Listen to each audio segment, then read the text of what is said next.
money in the bank. All right, guys, welcome back. You already know what time it is. Anybody who watches wrestling pretty much looks forward to this pay per view every year. Chris, I don't know if you feel the same way as I do.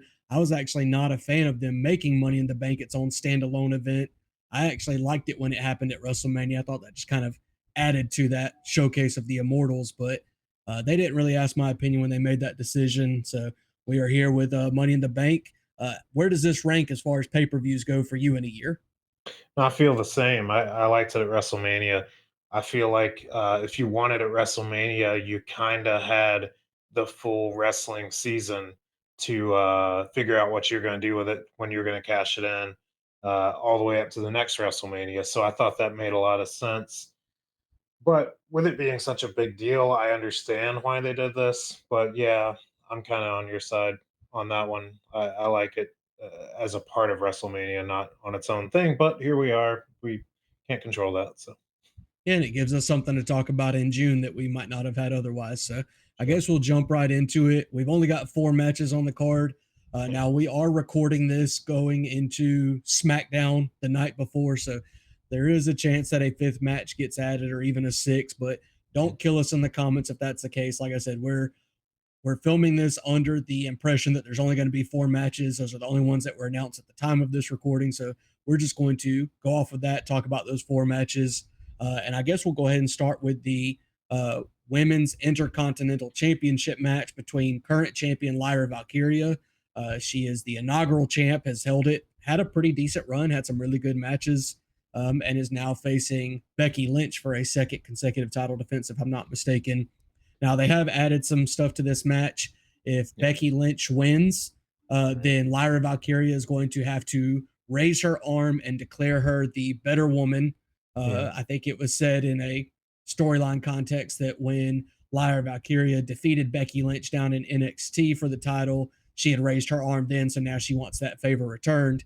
However, if Becky Lynch loses, and maybe this is some foreshadowing here, then she will no longer be able to challenge for that belt as long as Lyra is champion. So, what do you think about this match, and who do you have winning it? I think with those stipulations, I'll take Becky. I think that I think she's just going to win. She's been away a long time. She's going to get a title she's never had, a shiny new toy, as it were. Um, I think she's going to raise the hand and all that. I think this will probably be over. Well, it could be. It might not be over, but well, I guess it could be because of the stipulations. But I think that Lyra's going to move on to bigger and better things just because of how hard she's been pushed, and that's kind of going to be a spoiler to a later match and my same thoughts in that. But yeah, I think Becky's going to go ahead and take the title off of her, and she's probably not going to have a long run. I think she's going to parade it around for a minute and then be like, "All right, give it to a up and comer," and then I'll go on to better things. Yeah, I kind of agree with you. I mean, this is one of those pay per views that I feel like I can make an argument for either side or multiple different ways in each of these 4 matches. Just very hard to pick a winner. I could see where Becky doesn't need to be this champion. She doesn't need the Intercontinental title. And it's not saying she'd never be able to hold it, just that she doesn't challenge Lyra for it again. So it would be a big win for Lyra to defeat Becky again, continue her reign as champion, and then Becky can always move on to other championships. If Lyra were to lose the belt to somebody else, Becky could always be inserted into that. Um, but I kind of think the same way that you do, kind of along those same lines, in that the stipulations are almost spoilers. In that whenever you see them say, "Hey, if this happens," it's almost like a loser leaves town match. You Mhm. almost always know when this is going to be. You think about hair versus hair and hair versus mask, and we've seen a lot of these things. Nobody thought that CM Punk was going to unmask Rey Mysterio. We all thought that CM Punk was getting his head shaved, and it Yeah. happened. A little bit of a throwback there to some of you classic wrestling fans. A hardcore wrestling fan would remember that. Like Julie Mack, I know you are a loyal subscriber, somebody who's followed the channel from the beginning. My brother has told me that you are a big time fan of our wrestling videos. So I hope you're enjoying this one so far. If you would, I haven't ever seen you in the comments before. Drop your predictions in the comments if you would, Julie. Let us know who you think are winning this and who you agree with on these. But like I said, I've also got Becky winning that match as well. And One thing, one argument I could make is that if Lynch loses, obviously, she can no longer challenge for that title. Well, she's already a main eventer. Like, she doesn't actually ever have to challenge for a mid card title again. If that were the case, I don't think it would hurt her that much. So I could see them pulling a swerve on us like that, and and maybe go in that direction too. But I do think we should probably just go with our gut on this one. Yeah, and that's kind of what I was saying a minute ago. I mean, not being able to be Intercontinental Champion should not be a huge blow to somebody at the stature of Becky Lynch, who is a multi-time world champion. It's not like this is the only belt on the brand either. I mean, she could always go and challenge for other titles and whatnot. So, whereas I do think that Lyra would benefit from it, I also Mm. think kind of like what you were saying, Lyra has been pushed so much this year that it could be an ascension for her, almost an addition by subtraction. She loses her mid card belt, but then she moves on to feuding for a bigger title, and we'll see how that plays out. Yep.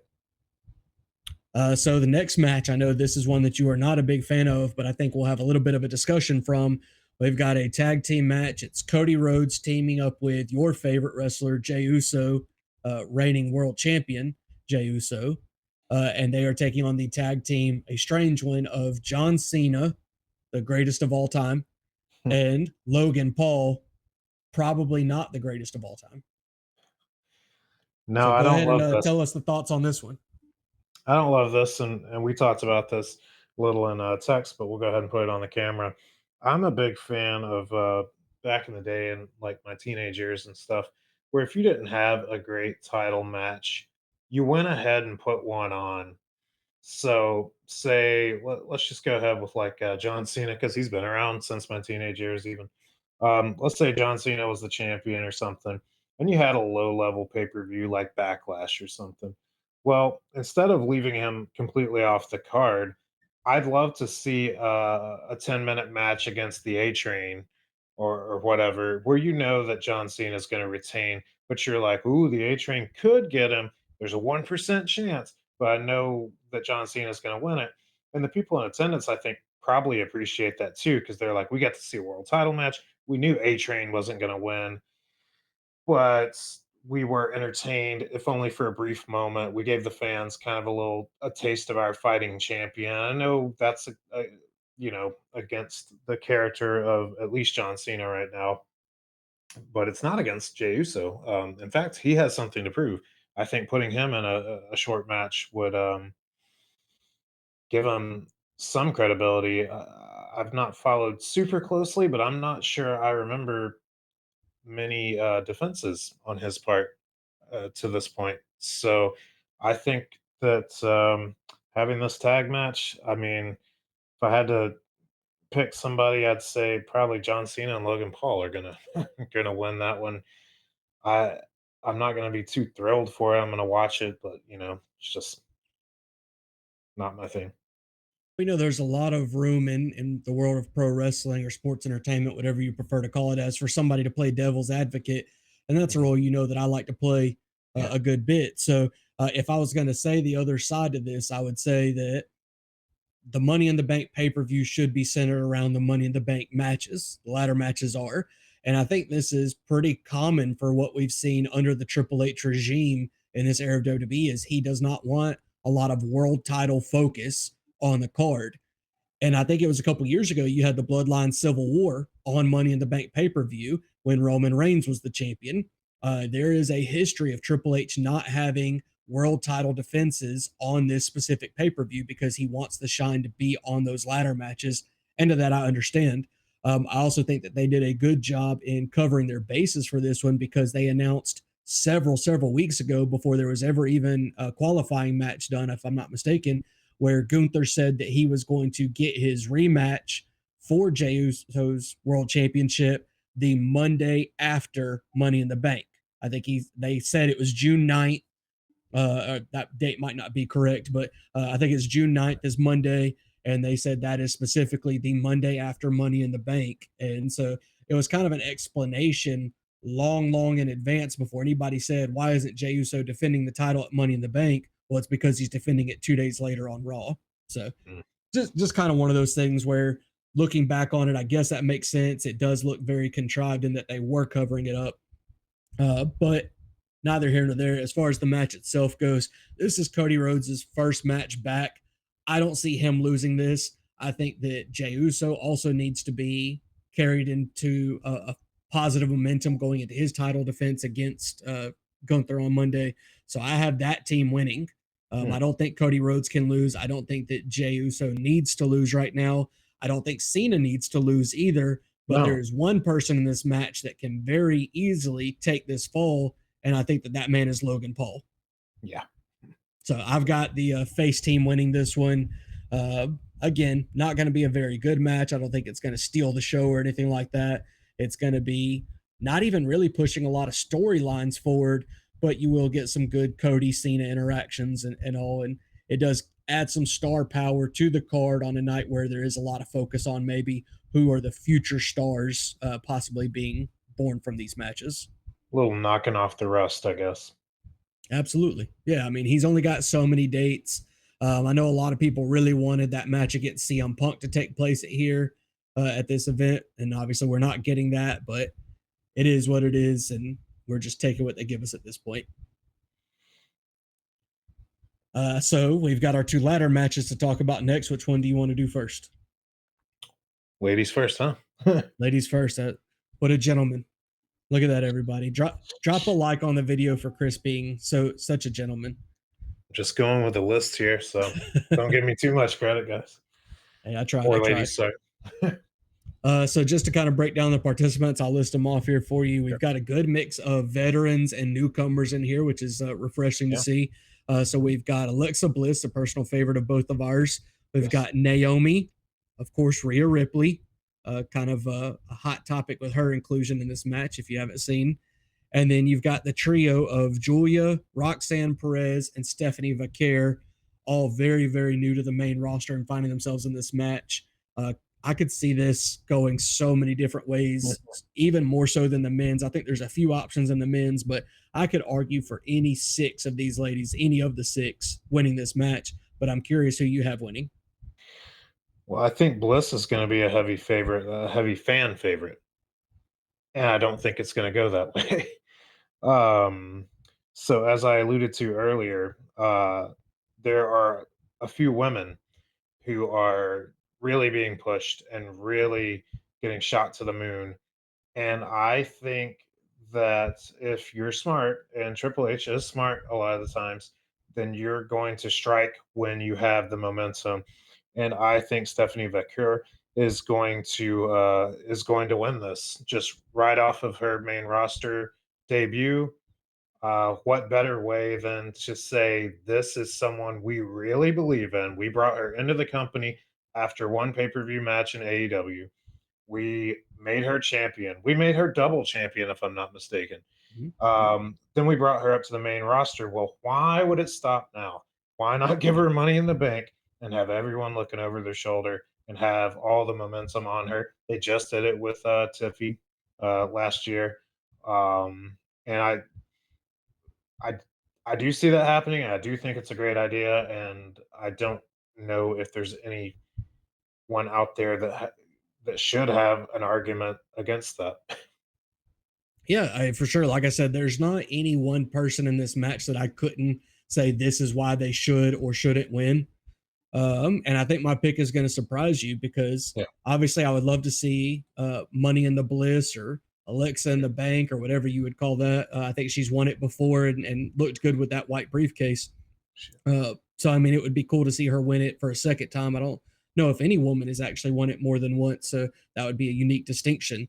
But I actually have Naomi winning this, and I think it's because she has the most to gain. I think that Vaquer, Roxanne would be a great woman to hold it. I would love to see Roxanne. That would be if I was picking with my heart, I would go with Roxanne Perez, but picking with my head, I think it's Naomi. I don't think Hmm. Rhea Ripley needs it. She is not ever short on championship opportunities. She can easily find herself in a title match at any point in time. I think the term Rhea Hogan has been thrown around lately. She It's a almost little has much. it's like a lesser version of the Charlotte hate. A lot of Hmm. people did not want Rhea to qualify for this match because she doesn't need it. I think the other three are very new and their opportunities will come. This is just Mhm, a really unique match type for them to get involved in. mhm, And of that three, like I said, Roxanne Perez, she just got that unique achievement at the Royal Rumble. She came in at number two. She lasted all the way to the very end. She actually set the record for the longest duration in a Royal Rumble match by a woman. So, as much as I would love to see her get another accolade as being Money in the Bank winner, I think Naomi, when you look at the way that a heel carries that briefcase, always teasing cash ins, and then the future that comes with Jade Cargill and possibly Bianca Belair in that title picture over on SmackDown. I just mhm, think that Naomi has the most to gain from carrying that briefcase. And I also think there is a very obvious design element here, and that briefcase is going to glow in the dark and be wrapped up in caution tape. It's something that we're going to have to see every Friday night. So I just think it makes too much sense at this point. Might not be a betting favorite in going with Naomi, but I think mhm. it does make sense as far as a booking standpoint goes, and that's what I'm here for. Good deal. Thoughts on Naomi? Got any? Um, I don't hate her, but I'm also not a huge fan. I think they're really investing in their future is just my argument. And if I'm not mistaken, Naomi is like my age or maybe even a little older, and not to give that away to the world. That's close to 40.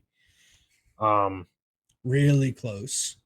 I'm not that close, but still, your knees are hurting, your body's hurting. I know she's been away a little bit. She's had injuries, I think. She's very athletic and acrobatic, and all that sort of stuff. So I'm sure she's aching a little bit, uh, but I just don't know that she's going to be. I can't see it, but I think you watch the program a little more than me, and part of me just thinks you know something I don't. So It could happen. I yeah, guess we'll find out tomorrow, won't we? yeah, yeah, And then I guess the quote unquote main event, the one that most people I'd say would look forward to the most, is the men's Money in the Bank ladder match. sure. We've got Andrade, Solo Hmm. Sokoa, another newcomer in Penta, the Hmm. greatest luchador in the world, El Grande Americano. Of course, of I'll course. let you hit me with this one. L.A. Knight. Yeah. There we go. And what I would perceive to be the betting favorite, Seth Rollins here. I guess I'll go first on this one. Another one. I can see three answers being Hmm. right here. Sure. As much as your Stephanie Vaquero argument also applies to Penta, I don't think that he is going to win Yeah. this match. I think he's going to be there to have a fantastic showing. And Hmm. I think it would make a lot of people happy. I just don't see them putting that briefcase on him. And maybe it's a language barrier thing. I just don't know if he can tell the same kind of story with the Money in the Bank briefcase that somebody else could. Solo Sokoa, I know the Bloodline kind of has their thing going on SmackDown. I don't always like it when briefcases go to the same show. And since I have Naomi taking the women's briefcase to SmackDown, I don't think Yeah. Solo Sokoa or Andrade will win it. Then you've got LA Knight, somebody that Hmm. probably should have won this briefcase before. I think you've alluded to that same thought process. And then, as I said, Seth Rollins is probably the betting favorite. You've got his faction that's going on right now with Paul Heyman, Braun Breaker, and also it's just kind of one of those things where I feel like it's almost too easy to say that Seth Rollins is going to win. And maybe I'm just going to miss every single one of these matches and look like a fool after this video comes out and everybody watches the pay per view. But I'm going with El Grande Americano to Whoa. win Money in the Bank this year, purely because I think there's a lot that they can do with this. You look at the recent acquisition of Triple A. Worlds Collide is another pay per view that they're doing with that the same day. I won't be watching it, just for the record. There's a reason we're not talking about it. I couldn't tell you anything about it. Hmm. But I do think that they've got some big stars going on there. They want to draw attention to that product. They want to get their money's worth out of that acquisition. And I could see Grande Americano winning this briefcase and actually challenging for the Triple A championship as Whoa. his cash in, and then possibly winning that belt, bringing it to the main roster, similar to the way we see the ROH championships on Yeah. AEW Hmm. television, and just bringing more attention to that product as part of this partnership. And maybe that's how we see El Grande Americano eventually get unmasked as a part of this interaction with Triple A. So I know it's a little far fetched. It's a fantasy booking thing, but I want these briefcases to be interesting. I want them to mean something, be used in storylines. I hated seeing what happened last year with Drew McIntyre winning the briefcase, challenging the same night, getting screwed out of the match by CM Punk, and then that briefcase just disappeared. It never actually mattered. It never was anything. We never got to see McIntyre with the briefcase.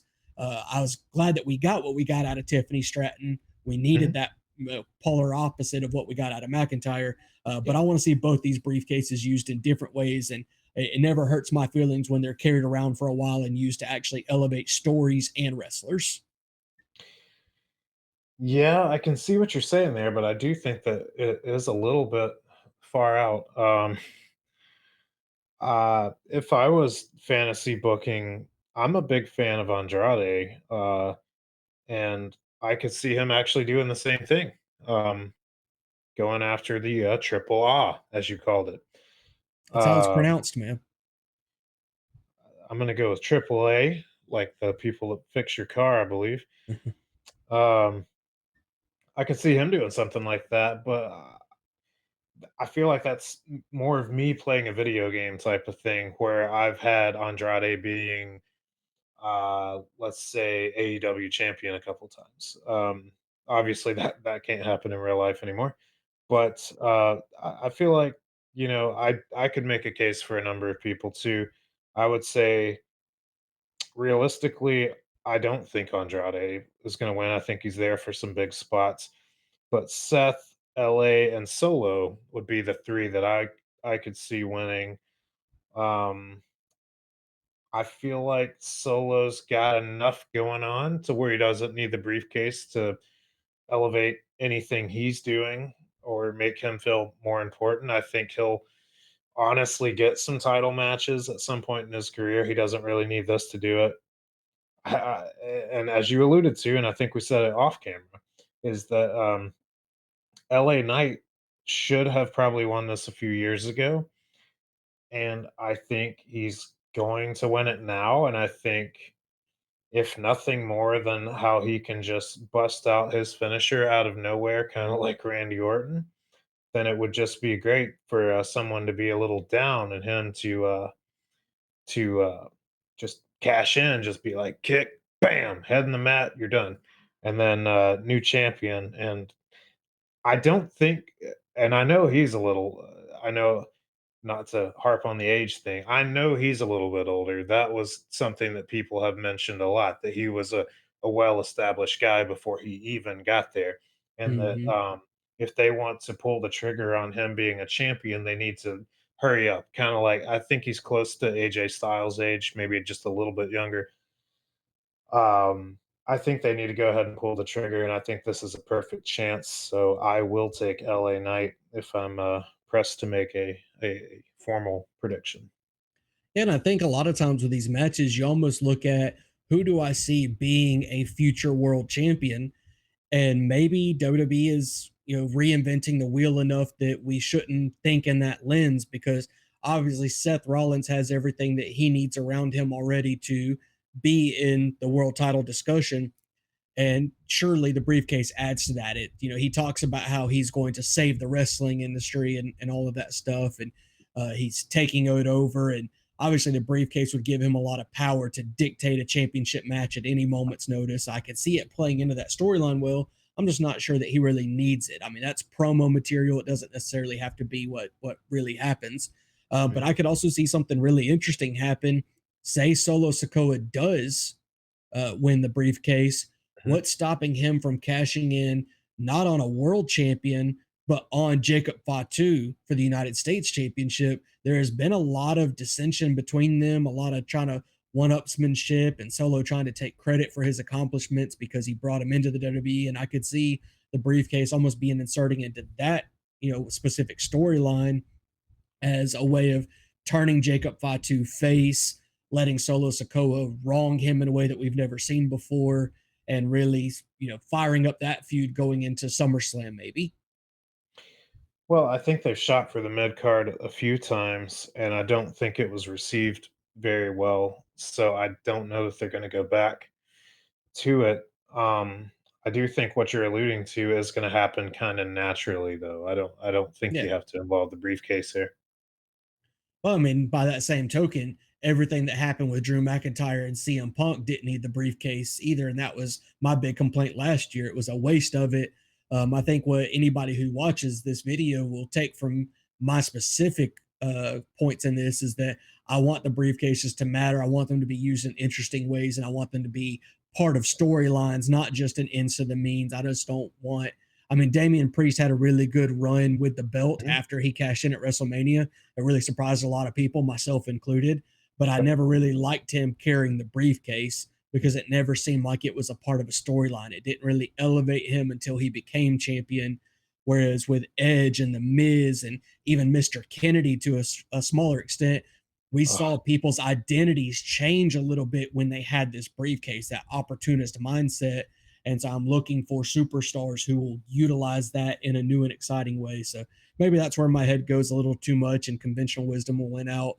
For all sure. I know, Seth Rollins and Rhea Ripley are going to walk out with these briefcases and ruin everything I've said. But time Yeah, will just tell. We are 24 hours away from knowing. I hope everybody is looking forward to it as much as we are and kind of yeah. tuning in and following along. But whether it's One Julie Mack or anything like that, I want to encourage people to drop comments below. Give us your predictions because it's going to be really fun to revisit these after the show's over. Hey, one more thing, um, because we've seen it come up a whole lot lately. Our Truth being released, Our Truth being chanted at live events, just overtaking matches, and it's great to see that love for him. Honestly, I'm not like our Truth's biggest fan, but of course, I was as entertained as anyone else. I think this was completely unfair. Do they bring him in one more time to where he's? I've actually heard rumors that they are going to bring him in for one last appearance and say, and they're going to be like, "Dude, you were released," and he's like, "Was I? I thought I was in this match." It's like I sort of think that would be a better send off than what he's got, even if and actually, personally, behind the curtains, I think this was very mutual. I don't think he was actually screwed as much as a lot of people are yelling about. We're talking about like a 53-year-old or 52-year-old or something like that.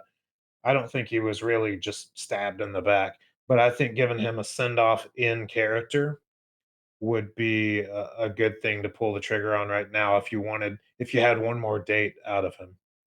Yeah, for sure. And I think what we saw is that it wasn't that he was just being released or cut immediately or anything like that. They just said that they weren't going to renew his contract and maybe he was asking for more money. I think I saw recently where the minimum contract amount for a main roster superstar is somewhere around $750,000. Ooh. And maybe they're just not willing to pay that to him at this point. It is a business. I've even seen where Roman Reigns' contract is like 15 million per year Oh, yeah, yeah. and they're trying to reduce that amount. And it's like, if Roman Reigns can be not necessarily on the chopping block, but at least being floated around as somebody that they need to rework his contract and bring his number down. Our truth that, like you said, 50 something years old is not safe or above that either. But I do think it would be cool. I think we've seen him enter the women's Royal Rumble match before for the similar laughs. Why not get him come down during the women's match and set up a ladder and try to get the briefcase or something like that? I think it would get a huge pop. He would go out one more time, and now everybody kind of knows what's up. And they say you don't really know what you've got until it's gone. Now they know he's leaving. They can give him a big reaction and send him out a proper way, kind of like what you were saying. So it'll be interesting to see. It'll be on my bingo card, but not Love you anything I would bet money on. love you sneaking the "What's up" in there. Yeah, of course. Why not? Yeah, You but yeah, got to. well, I think that's about all we had. It's great we end on an older guys seeking big money. I think you'll wanna tune into episode 17 of the podcast to where we'll be talking about maybe an older guy demanding big money. Here's to you, Pittsburgh Steelers. We'll, see you in the next video, guys. Yep.